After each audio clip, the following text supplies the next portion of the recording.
నాటోకి ప్రధాని Modi strong warning ఇచ్చారు. Definite గా మేము మాకు నచ్చినది చేసుకుంటాం. మేము ఆయిల్ ఎక్కడ కొనుక్కోవాలి, గ్యాస్ ఎక్కడ తీసుకోవాలి అంతా మీరు చెప్పినట్టు చేయడానికి మేము మీ కింద తత్వం కాదు. మా ప్రజల అవసరాల మేరకి, మా భారతదేశ ప్రజల యొక్క అభిష్టాల మేరకి మాకు నచ్చిన చోట, మాకు అందుబాటులో ఉన్న చోట మేము బిజినెస్ చేస్తాం. మీరు చెప్పినట్టుగా చేయడానికి మేము నాటో దేశాల్లో భాగస్వామ్యం కాదు.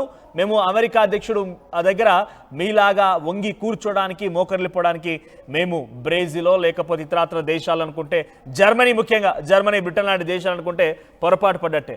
చాలా డైరెక్ట్గా స్ట్రైట్ వార్నింగ్ ఇచ్చారు. అంతకంటే ముందు నాటో దేశాలకు సంబంధించినటువంటి సెక్రటరీ జనరల్ మార్కో రుట్టే ఆయన ఏం చేశారంటే వైట్ హౌస్లో ట్రంప్తో భేటీ అయ్యారు.